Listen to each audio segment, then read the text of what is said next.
Hello बच्चा party, क्या हाल चाल है आप सभी का। आवर्स एकेडमी के इस ऑनलाइन प्लेटफॉर्म पे स्वागत है।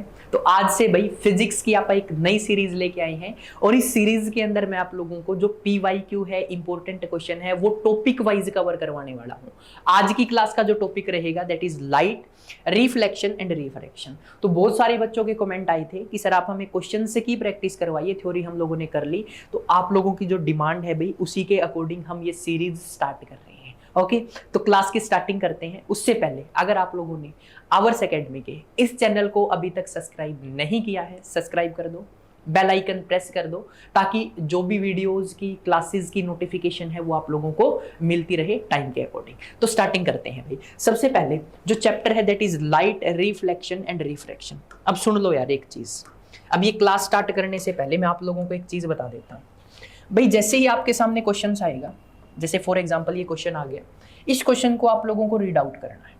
जैसे ही रीड आउट करोगे, कमेंट के अंदर आप लोगों को जो आंसर है वो टाइप करना है। यहां पर आप लोगों को देखो, मैं क्वेश्चन रीड कर रहा हूं और उसके बाद नियर अबाउट 5 से 10 सेकंड आप लोगों को दिए जाएंगे।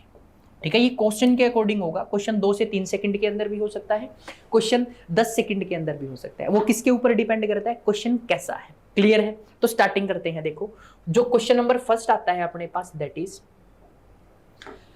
Light from the sun falling on a convex lens will converge at a point is called.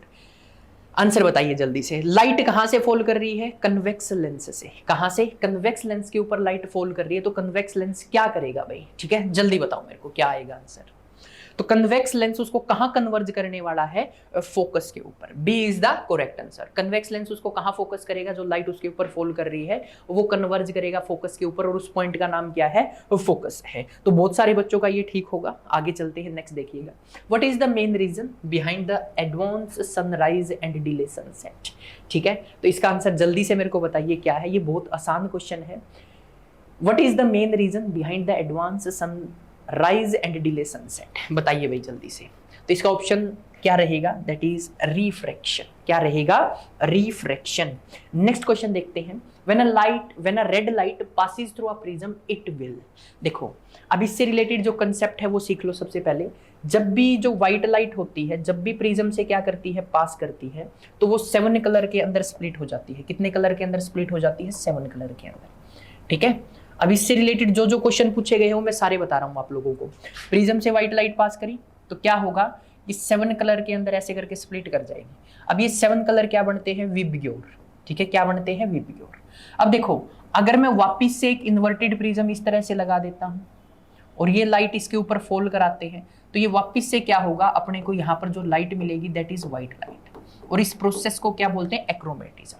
Clear है? एक क्वेश्चन ये आता है। दूसरा, व्हाइट लाइट को 7 कलर में स्प्लिट करता है, चाहे और कौन सी कलर की भी लाइट हो वो 7 कलर में स्प्लिट नहीं होगी। ठीक है, तो देखिएगा व्हेन रेड लाइट पास करेगी तो क्या करेगा? ये इसको स्प्लिट नहीं करने वाला है, विल नॉट स्प्लिट। क्लियर है? इनमें से देखो will split into white colour, तो एक्चुअल में क्या होता है? जब 7 कलर इन्वर्टेड प्रिज्म के ऊपर पड़ते हैं तो उसको व्हाइट कलर में करता है, तो उसको एक्रोमेटिज्म, उस प्रोसेस को क्या बोलते हैं? एक्रोमेटिज्म। ठीक है, विल स्प्लिट इनटू 7 कलर। ये भाई 7 कलर के अंदर तो अपने पास से सिंपल वाला प्रिज्म क्या करता है? स्प्लिट करता है। उसके बाद will split into many different colour, तो इसमें से कोई नहीं, option first is correct. Clear है बच्चा पार्टी? आगे चलते हैं। The focal length of a plane mirror is. Plane mirror की फोकल लेंथ क्या होती है? बताओ जल्दी से, कमेंट सेक्शन में बताओ जल्दी से। मैं कमेंट देख रहा हूँ, जल्दी बताओ जल्दी। शाबाश शाबाश, गुड, सही बोल रहे हो। फोकल लेंथ क्या होती है प्लेन मिरर की? फोकल लेंथ प्लेन मिरर की क्या होती है? इनफाइनाइट होती है। ठीक है, अब प्लेन मिरर से रिलेटेड कंसेप्ट क्या क्या है बच्चा पार्टी? तो प्लेन मिरर जब भी आप लोगों को दिखे तो प्लेन मिरर के केस में आप लोगों के सामने 2 से 3 पॉइंट आते हैं। पहला, जो प्लेन मिरर है वो इमेज कैसी बनाता है? Virtual and erect. Virtual and erect, पहली चीज। दूसरा कंसेप्ट, हाइट ऑफ इमेज किसके बराबर होगी? हाइट ऑफ ऑब्जेक्ट के बराबर होगी। तीसरा concept, size of image, distance of object is equal to distance of image. Fourth concept क्या आता है? ये लेटरल इन्वर्जन को क्या करता है? फॉलो करता है। लेटरल इन्वर्जन क्या होता है बच्चा party? Left hand coordinate system को राइट हैंड कोऑर्डिनेट सिस्टम में क्या कर देगा? चेंज कर देगा। अब जैसे मैंने मिरर के सामने राइट हैंड उठाया तो मिरर के अंदर मेरे को लेफ्ट हैंड दिखेगा। ठीक है, तो क्या करता है? ये अपने पास लेटरल इन्वर्जन फॉलो करता है। It means that it will colour it will convert a right hand coordinate system into left hand coordinate system and vice versa. Clear है भाई, ये कुछ बेसिक सी बातें हैं। अब आगे चलते हैं। एक ये पता लग गया कि फोकल लेंथ क्या होती है प्लेन मिरर की, फोकल लेंथ होती है इनफाइनाइट। क्या होती है? इनफाइनाइट। क्लियर है बच्चा पार्टी? चले अब आगे, चलो आगे चलते हैं। नेक्स्ट देखिएगा, what is the refractive index of glass with respect to water. भाई ग्लास का with respect to water refractive index क्या होता है, ये आप लोगों को बताना है। जल्दी बताइए, मैं कमेंट सेक्शन देख रहा हूं आप लोगों का, जल्दी। ठीक है, कमेंट सेक्शन देखा जा रहा है आप लोगों का। अब इसका जो आंसर है दैट इज 9.8। अब बात आती है कि सर ये कैसे आया, तो सुनो ध्यान से, मैं आप लोगों को बताता हूं। अगर मैं रिफ्रैक्टिव इंडेक्स की बात करता हूं, किसकी बात करता हूं? रिफ्रैक्टिव इंडेक्स की। तो जो रिफ्रैक्टिव इंडेक्स है वो क्या होता है? ठीक है, रिफ्रैक्टिव इंडेक्स अगर वाटर के केस में देखोगे तो वाटर का रिफ्रैक्टिव इंडेक्स होता है 4/3। क्लियर है? ग्लास के केस में देखोगे, ग्लास का रिफ्रैक्टिव इंडेक्स होता है 3/2। इसको जनरली आप लिखते हैं, बुक के अंदर लिखा होता है 1.33 और इसको लिखते हैं 1.5। क्लियर है? ये अपने पास किसका रिफ्रैक्टिव इंडेक्स होता है? ग्लास का। क्लियर है? अब देखो ध्यान से, पूछा क्या गया है? Refractive index of glass with respect to water. तो यहां पर आप लोगों को ग्लास का रिफ्रैक्टिव इंडेक्स लिखना है, ठीक है, और नीचे किसका लिखना है? रिफ्रैक्टिव इंडेक्स ऑफ ग्लास और रिफ्रैक्टिव इंडेक्स ऑफ वाटर, यही तो कैलकुलेट करना है। तो देखिए यहां पर ग्लास का रिफ्रैक्टिव इंडेक्स कितना होता है अपने पास? 3/2 और वाटर का कितना होता है? 4/3। तो एक्चुअल में यहाँ पर जो आंसर है वो क्या आ गया? 9.8 आ गया। क्लियर है? तो ऑप्शन क्या हो जाएगा? B is correct. अब देखो 3/2 रिफ्रैक्टिव इंडेक्स किसका होता है? ठीक है, 2 क्या होता है? 3/2 ग्लास का होता है। 12/16 ये देखो, ये भी अपने पास क्या मिल रहा है? इसको सोल्व करोगे तो ये अपने को 2/3 मिल रहा है ना, और ये 2/3 मिल रहा है, और ये अपने पास क्या मिलेगा? ये मिलेगा 3/4। क्लियर है? तो एक्चुअल में यहां पर आपके सामने option B is the correct answer. Clear है? अब आगे चलते हैं। नेक्स्ट क्वेश्चन आता है, लाइट इज अ। लाइट क्या है भाई? ठीक है, लाइट इज अ, कौन सा ऑप्शन ठीक है? जल्दी से कमेंट सेक्शन में बताइए। लाइट इज अ, कौन सा ऑप्शन ठीक है? जल्दी बताइए कमेंट सेक्शन में। तो ऑप्शन इज ट्रांसवर्स वेव। ठीक है, अब इससे रिलेटेड है ना, लाइट से रिलेटेड जो जो चीजें हैं वो मैं आपको बता देता हूं, ध्यान से सुनना। देखो सबसे पहले लाइट के बारे में बात करते हैं। लाइट कैसी वेव है? लाइट का नेचर कैसा है? पहली चीज, light is a dual nature. ठीक है, कैसा नेचर है? ड्यूअल नेचर है। कभी किसकी तरह एक्ट करती है? पार्टिकल की तरह। कभी किसकी तरह एक्ट करती है? वेव की तरह। कैसी वेव है? Transverse wave. Non mechanical transverse wave इसका दूसरा नाम रखा था, एक नाम था इलेक्ट्रोमैग्नेटिक वेव, है ना। अब इसकी खास बात क्या होती थी? इसको चलने के लिए, प्रोपोगेशन के लिए किसी भी मीडियम की जरूरत नहीं होती थी। स्पीड ऑफ लाइट के बारे में 3 चीजें पढ़ी थी। वैक्यूम के अंदर कितनी होती है? 3 × 10⁸ मीटर पर सेकेंड। एयर के अंदर लगभग 3 × 10⁸ मीटर पर सेकेंड। वाटर के अंदर 2.25 × 10⁸ मीटर पर सेकेंड। और ग्लास के अंदर कितनी होती थी अपने पास? 2 × 10⁸ मीटर पर सेकेंड। अब आगे चलते हैं। Choose the correct relation between UVR for the spherical mirror। UVR के बीच में आपको क्या कैलकुलेट करना है? करेक्ट रिलेशन कैलकुलेट करना है। तो मुझे आंसर बताइए इसमें से कौन सा ठीक है भाई? ठीक है, जल्दी से बताइए इसमें से कौन सा ठीक है।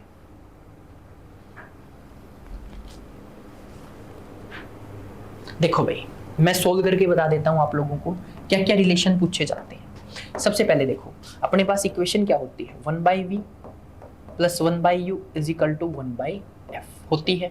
अब अपन एक रिलेशन पढ़ रखा है, 2f किसके बराबर है? r के। तो यहां से अपने पास f की वैल्यू क्या आ जाएगी? r/2। f की वैल्यू क्या आ जाएगी? r/2। इक्वेशन नंबर फर्स्ट के अंदर पुट करोगे 1/v + 1/u किसके बराबर आएगा? ये बराबर आएगा अपने पास r/2 के। एलसीएम लो इसका, एलसीएम लोगे तो uv एलसीएम आ गया, तो ऊपर क्या आ गया? u + v = 2/r। तो यहां से जब r की वैल्यू कैलकुलेट करोगे तो क्रॉस मल्टीप्लाई करोगे, ऐसे ये r यहाँ चला गया, ये यहाँ आएगा, तो ये एक्चुअल में हो जाएगा मेरे पास 2uv और u + v। ये करेक्ट आंसर है भाई। ठीक है, और फोकल लेंथ के बीच में पूछे तो फोकल लेंथ का तो आप लोगों को पता है, उफ ये गन में। ठीक है, v की वैल्यू पूछे यहाँ से पूछ सकता है, तो देख लो 2uv u + v। कौन सा ऑप्शन ठीक है? Option number A is the correct answer. Clear है बच्चा पार्टी? चले अब आगे चलते हैं। देखो नेक्स्ट आता है, what causes the colour of the sun at sunrise. भाई सन का जो कलर है वो किसके कारण होता है? ठीक है, ये आपको चेक करना है। जल्दी से चेक करके बताइए कौन सा ऑप्शन सही है। मैं आपके कमेंट सेक्शन चेक कर रहा हूं, जल्दी बताइए कौन सा ऑप्शन सही है, जल्दी। बिल्कुल सही बात, ठीक है ठीक है, जल्दी करिए, कमेंट करिए भाई जल्दी। देखो जो कलर आता है वो स्कैटरिंग के कारण आता है। किसके कारण आता है? स्कैटरिंग के कारण। सबसे ज्यादा कलर कौन सा स्कैटर्ड होता है ऑन एन एवरेज? जैसे कलर ऑफ स्काई क्या होता है? ब्लू। तो ब्लू कलर क्या होता है? सबसे ज्यादा स्कैटर्ड होता है। ठीक है, ब्लू कलर क्या होता है? सबसे ज्यादा स्कैटर्ड होता है। ठीक है, अब आगे देखिएगा, नेक्स्ट क्वेश्चन आपको करना है, जल्दी करिए, नेक्स्ट क्वेश्चन करिए।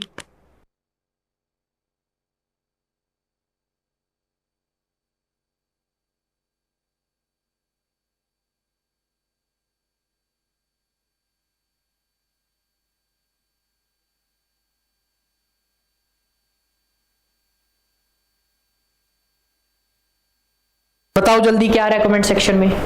देखो ट्रांसपेरेंट मीडियम, 3 तरह के मीडियम आप लोगों को पढ़ाए गए थे, बताऊं एक बारी फिर से। 3 तरह के मीडियम होते थे भाई, जल्दी जल्दी बता देता हूं एक बारी। सबसे पहले आता था ट्रांसपेरेंट, है ना। फिर उसके बाद क्या आता था? ट्रांसलूसेंट। फिर उसके बाद अपने पास क्या आता था? ओपेक्यू। क्या आता था? ओपेक्यू। ट्रांसपेरेंट में क्या होता था? अगर मीडियम ट्रांसपेरेंट है तो 100 लाइट है, 100 की 100 पास कर जाती थी। ठीक है। ट्रांसलूसेंट में क्या होता था? अगर 100 लाइट है तो 70 पास हो जाती थी। और ओपेक्यू में क्या होता था? कुछ भी लाइट पास नहीं होती थी। अब मैंने ये एग्जांपल दिया था क्लास के अंदर। अब एक बात होती है, देखो अब ऐसा नहीं है कि 100 लाइट आई 100 की 100 पार कर गई, अब इसमें 95 पार कर जाती है ना। तो इस केस में जनरली अगर आप ऑप्शन देखोगे तो आपके सामने जो ऑप्शन आ रहे हैं, पहला है ट्रांसपेरेंट मीडियम। ट्रांसपेरेंट मीडियम के अकॉर्डिंग स्टेटमेंट है अपनी कि 100 की 100 लाइट पास कर जाती है। Which partially allow light to pass, partially मतलब कुछ रोक दे कुछ पास कर दे, नहीं यार। विच absorb most of the light, यानी कि सारी की सारी लाइट एब्जॉर्ब कर जाए, नहीं यार। Which allows most of the light pass through it, यानी कि मोस्ट ऑफ द लाइट को ये पास करता है। तो C option is the correct answer. देखो पार्शियली अलो कौन करता है? पार्शियली अलो अपने पास ट्रांसलूसेंट मीडियम करता है। क्या करता है? ट्रांसलूसेंट मीडियम करता है। विच absorb most of the light, यानी कि सारी की सारी लाइट को एब्जॉर्ब कर जाए, तो ऐसा तो नहीं होता। तो एक्चुअल में क्या है? Which allows most of the light to pass through, यानी कि मोस्ट ऑफ द लाइट को क्या कर देता है? ये पास कर देता है। क्लियर है? अब चलते हैं आगे, नेक्स्ट क्वेश्चन देखिएगा। What is the formula for finding power of a lens? भाई जल्दी से कमेंट सेक्शन में बताइए, इसका जो ऑप्शन है वो कौन सा ठीक है, जल्दी बताइए भाई। पावर ऑफ लेंस आप कैसे कैलकुलेट कर सकते हो, जल्दी बताइए। बिल्कुल सही जवाब है भाई। पावर ऑफ लेंस जनरली अपने पास कैसे कैलकुलेट करते हैं? जो पावर है वो होता है इनवर्स ऑफ फोकल लेंथ। तो पावर क्या होगा? इनवर्स ऑफ फोकल लेंथ होगा। और फोकल लेंथ को जनरली मीटर में मेजर करते हैं। ठीक है, और यूनिट क्या होती है? इसकी डायोप्टर यूनिट होती है। तो कौन सा ऑप्शन सही हो गया भाई? Option C is the correct answer. Option C is the correct answer. ठीक है भाई, अब आगे चलते हैं। नेक्स्ट बताइए, speed of light is maximum in, किसके अंदर स्पीड ऑफ लाइट मैक्सिमम होती है? ये सबको पता है भाई। ठीक है, अब कंफ्यूजन कहाँ होती है? अगर आपने क्लासेस नहीं लगा रही तो इन दैट केस आपको यहाँ कंफ्यूजन हो सकती है। वैक्यूम और एयर का लगभग लगभग बराबर होता है, बट जनरली बोलते क्या है? वैक्यूम के अंदर स्पीड क्या होगी? सबसे ज्यादा होगी। तो एक्चुअल में होता क्या है? वैक्यूम की बात करें तो वैक्यूम में स्पीड ऑफ लाइट कितनी होती है? 3 × 10⁸ मीटर पर सेकेंड। अगर मैं एयर की बात करता हूं तो एयर में लगभग लगभग बराबर होती है 3 × 10⁸ मीटर पर सेकेंड। उसके बाद अगर मैं वाटर की बात करता हूं तो वाटर में होती है 2.25 × 10⁸ मीटर पर सेकेंड। अगर मैं ग्लास की बात करता हूं, इसकी बात करता हूं, ग्लास की बात करता हूं, तो ग्लास के केस में अपने पास स्पीड होती है 2 × 10⁸ मीटर पर सेकेंड। क्लियर है बच्चा पार्टी? ये अपने पास क्या है? स्पीड ऑफ लाइट है। तो मैक्सिमम किसके अंदर होगी? वैक्यूम के अंदर। अब चलते हैं आगे, नेक्स्ट देखिएगा। The angle of inclination is 30। What will be the angle of reflection if the light reflect from a mirror? Angle of incident क्या दे रखा है? एंगल ऑफ इंसिडेंट क्या दे रखा है? एंगल ऑफ इंसिडेंट 30 दे रखा है। एंगल ऑफ रिफ्लेक्शन क्या होगा? देखो एंगल ऑफ रिफ्लेक्शन क्या होगा? 30 होगा। अब इसमें देखो क्वेश्चन कहाँ कहाँ से पूछता है। पहला क्वेश्चन भाई आपको है ना, एंगल ऑफ इंसिडेंट दे देगा। क्या दे देगा? इस तरह से एंगल ऑफ इंसिडेंट दे देगा। ये नॉर्मल के साथ ये एंगल आपको क्या दे रखा है? 30। तो ये भी आपका कितना हो जाएगा? 30 हो जाएगा। दूसरा केस देखो, कंसेप्ट ऐसे पूछता है सेकंड केस के अंदर, भाई जो ये लाइन है ना इंसिडेंट रे, ये मिरर के साथ एंगल 30 बना रही है। अगर मिरर के साथ एंगल 30 बना रही है तो ये एंगल कितना हो जाएगा? पूरा 90 है तो ये कितना हो गया? 60। और ये अपने पास कितना आ गया? ये भी 60। गया। तीसरा कंसेप्ट ये पूछता है, अगर ये ऐसे आ रही है, ठीक है, एंगल कितना बना रही है 30, तो तीसरा कंसेप्ट ये पूछता है कि एंगल ऑफ इंसिडेंट और एंगल ऑफ रिफ्लेक्शन का सम कितना होगा। ये अब तक 3 क्वेश्चन आप लोगों से पूछे गए, तो यहाँ 120 आ जाएगा, यहाँ मेरे पास कितना आ जाएगा भाई, यहाँ अपने पास आ जाएगा 60 और यहाँ अपने पास क्या आ जाएगा 30। और अगला एक क्वेश्चन ये भी पूछता है कि अपने पाथ से कितनी डाइवेट हुई है। जाना तो इसको ऐसे था, अगर मिरर नहीं होता, ये अपने पाथ से कितना गई, इस एंगल के बारे में भी पूछ लेता है। क्लियर है भाई। अब ये एंगल कैसे कैलकुलेट करोगे, देखो ये 120 है ना, पूरी लाइन का एंगल 180 है, तो 120 माइनस करोगे तो पाथ ऑफ डेविएशन आ जाएगा। नेक्स्ट देखो, an object is placed at a distance 2.05 in front of a plane mirror, the distance between the object and the image will be. किस किस के बीच का डिस्टेंस पूछा गया है, इमेज और ऑब्जेक्ट के बीच का डिस्टेंस पूछा गया है। देखो ध्यान से आंसर बताओ, पहले इसको मैं आपके कमेंट देख रहा हूँ, जल्दी से आंसर बताओ क्या है इसका, जल्दी देखो, बताऊं अब मैं, सही है जल्दी बताओ। देखो ये सी ऑप्शन सही रहेगा, 0.5 मीटर। देखो इसमें आप लोगों को फंसाता है भाई, ये क्यों फंसाता है, ध्यान से सुनो। यहां पर अगर मैं प्लेन मिरर रखता हूं, यहां क्या रखता हूं, प्लेन मिरर, तो प्लेन मिरर के केस में जो ऑब्जेक्ट का डिस्टेंस कितना दे रखा है, 0.5 सेंटीमीटर, 0.25 सेंटीमीटर है ना, मीटर है सॉरी। इसी तरह से एक बात बताओ, जो इमेज बनेगी वो भी कहां बनेगी, 0.25 मीटर पे बनेगी। तो यहां पर जो क्वेश्चन आता है ना, वो ये आता है कि भाई ऑब्जेक्ट का और इमेज का डिस्टेंस बता दो। पहला क्वेश्चन ऑब्जेक्ट और इमेज का डिस्टेंस बता दो। दूसरा क्वेश्चन जनरली क्या पूछता है भाई, दूसरा क्वेश्चन जो आप लोगों से पूछा जाता है वो ये पूछा जाता है कि इमेज और मिरर का डिस्टेंस बता दो। तो इमेज और मिरर का डिस्टेंस तो बच्चा पार्टी 0.25 ही मीटर हुआ ना, है ना।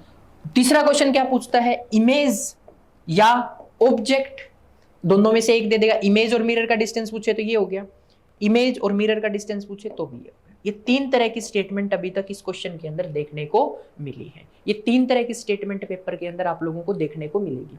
अब चलते हैं आगे। नेक्स्ट अपने पास क्या आता है, when a convex lens is placed in water it's focal length will be. जब आप एक कन्वेक्स लेंस को कहाँ रखते हैं, वाटर के अंदर रखते हैं, तो इसकी फोकल लेंथ क्या होगी, जल्दी बताइए। इंक्रीज करेगी, डिक्रीज करेगी, रिमेन सेम, बिकम 0, जल्दी बताओ। अब जो बच्चे क्लास के अंदर पढ़ रखे हैं उनको पता है इंक्रीज करती है। अब इसके लिए मैंने कंसेप्ट भी बता रखा है, तो एक बात बताना, देखो सुनो। अब ये वाटर के अंदर रखा है, वाटर के अंदर रखने से पहले ये जो लेंस है अपने पास, ये कहाँ होगा, एयर के अंदर होगा। बिल्कुल सही बात है, ठीक है, यहाँ भी क्या होगी, एयर होगी। तो एक बात बताओ, अब इसको कहाँ रख दिया, वाटर के अंदर रख दिया। कहाँ रख दिया, वो वाटर के अंदर, ठीक है, कहाँ रख दिया, वाटर के अंदर। तो एक बात बताओ, एयर का रिफ्रैक्टिव इंडेक्स क्या होता है, 1 होता है। वाटर का रिफ्रैक्टिव इंडेक्स क्या होता है, 1.33 होता है, जिसको 4/3 लिखते हैं। तो ये बताओ, जो ये रिफ्रैक्टिव इंडेक्स है, ये बढ़ रहा है या घट रहा है। एयर से वाटर में जाओगे तो रिफ्रैक्टिव इंडेक्स क्या हो रहा है, बढ़ रहा है। अगर रिफ्रैक्टिव इंडेक्स बढ़ रहा है तो फोकल लेंथ भी क्या होगी, बढ़ेगी। बात समझ में आ गई। Focal length directly proportional to refractive index, इस केस में बोल सकते हो। अब क्वेश्चन ऐसे भी आ सकता है, पहले वाटर में रखा था, फिर इसको एयर में रख दिया, तो क्या होगा, रिफ्रैक्टिव इंडेक्स से चेक करो, इंक्रीज हो रहा है या डिक्रीज हो रहा है। इंक्रीज हो रहा है तो इन दैट केस आप बोल दोगे क्या है अपने पास, रिफ्रैक्टिव इंडेक्स इंक्रीज तो focal length increase, refractive index decrease तो focal length decrease. Next question देखिएगा, the angle of incident of ray passing through the centre of curvature of a spherical mirror is, angle of incident ये है, what is the angle of incident। अगर वो centre से पास कर रही है तो देखो आप लोगों को बहुत अच्छे से पता है, अगर वो सेंटर से पास करती है तो वो अपने पाथ को क्या करती है, रीट्रेस करती है। तो आंसर क्या रहेगा, 0 रहेगा। पाथ को क्या करती है, retrace. Change in the direction of wave passing from one medium to another, ठीक है, change in the direction of wave passing from one medium to another. जल्दी से बताइए इसका क्या आंसर है, जल्दी जल्दी बताइए इसका क्या आंसर रहेगा। Change in the direction of wave passing from one medium to another, known as, क्या बोलते हैं, रिफ्रैक्शन बोलते हैं। जब लाइट एक मीडियम से दूसरे मीडियम में ट्रेवल करती है तो उसको क्या बोला जाता है, रिफ्रैक्शन बोला जाता है। क्या बोला जाता है, रिफ्रैक्शन बोला जाता है। आगे चलिए, Which of the following statement about light is true? देखो सबसे पहले स्टेटमेंट के अंदर क्या बोला गया, light always travel in straight line, बिल्कुल सही बात है। Light can pass through the opaque object, light pass नहीं कर सकती भाई ओपेक्यू ऑब्जेक्ट यानी कि ओपेक्यू मीडियम। ओपेक्यू मीडियम वही तो होता है जो लाइट को पास नहीं होने देता। आगे देखिए, light travel faster in air than vacuum, नहीं भाई, एयर और वैक्यूम के केस में अगर बात करें तो वैक्यूम में ज्यादा तेज होती है, एयर में क्या होती है, कम, तो ये स्टेटमेंट गलत होगी। Light does not undergo reflection and refraction, तो ये भी गलत हो गया। यानी कि रिफ्लेक्शन और रिफ्रैक्शन किसके फिनोमिना है, लाइट के ही फिनोमिना तो है। तो अपने पास ऑप्शन कौन सा ठीक हो गया, first, light travel in a straight line. Light कैसे ट्रेवल करती है, स्ट्रेट लाइन के अंदर। उसके बाद देखो नेक्स्ट देखिएगा, an object is approaching a plane mirror at 5 centimetre per second, speed दे रखी है। Stationary observer sees the image, at what speed will the image appear to approach the stationary observer. क्या बोला गया है, जल्दी से क्वेश्चन का आंसर बताइए क्या है, फिर मैं बताता हूं आप लोगों को इस केस में क्या होगा। जल्दी बताइए क्वेश्चन का आंसर क्या होगा, ठीक है, जल्दी बताइए।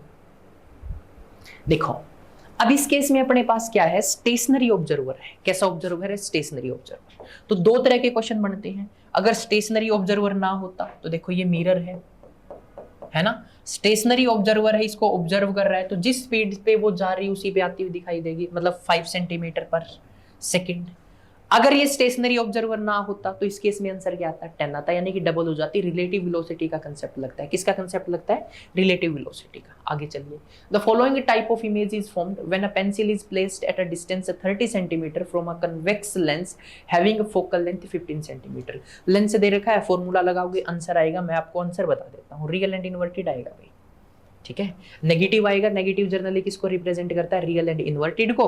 तो यहाँ पर जो फॉर्मूला होता है 1/v, लेंस दे रखा है ना अपने पास, कन्वेक्स लेंस है ना, तो एक्चुअल में क्या है 1/v minus 1/u is equal to 1/f। फॉर्मूले के अंदर पुट करोगे आंसर आ जाएगा, कुछ नहीं है इसके अंदर। नेक्स्ट क्वेश्चन है, 3 times magnifying A 3 times real image is formed when a candle is placed 10 centimeter in front of a concave mirror. The location of the image will be at a distance. करो जल्दी से solve, answer बताओ क्या आएगा, जल्दी से solve करके बताइए, ठीक है। मैग्निफिकेशन का कंसेप्ट लगेगा। मैग्निफिकेशन क्या होती है, माइनस का v/u। क्या दे रखा है, 3 times real image is formed, ठीक है, प्लेस्ड इन कनकेव मिरर। बात समझ में आ गई। मैग्निफिकेशन इमेज कैसी है, 3 times real and real image है, तो ये माइनस का साइन आ जाएगा, माइनस का v और u अपने पास कितना है 10 सेंटीमीटर। बात समझ में आ गई। तो इसको सिंप्लीफाई करोगे तो क्या आ जाएगा, 30 आ जाएगा, किसकी वैल्यू, तो option D is the correct answer. Option D अपने पास क्या रहने वाला है, करेक्ट। नेक्स्ट देखिए, स्फेरिकल लेंस, इसका तो आंसर आप लोग आसानी से बता दोगे, बताओ जल्दी से क्या आएगा answer. Spherical mirror has 30 centimetre radius of curvature, it's focal length will be, focal length क्या होगी भाई, ये आप लोगों को क्या करना है, कैलकुलेट करना है, बताओ जल्दी से फोकल लेंथ क्या होगी।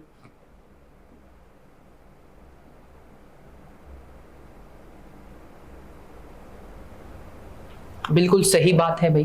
देखो 2 फोकल लेंथ किसके बराबर होता है, रेडियस के, तो 1 फोकल लेंथ किसके बराबर हो जाएगा, रेडियस का आधा। तो रेडियस कितना दे रखा है 30 सेंटीमीटर, तो 30/2 यानी कि 15 सेंटीमीटर। तो option B is the correct answer, ठीक है। ऑप्शन क्या रहेगा, बी अपने पास करेक्ट रहेगा, ठीक है। Option B is the correct answer. अब चलते हैं आगे, जो नेक्स्ट क्वेश्चन है अपने पास,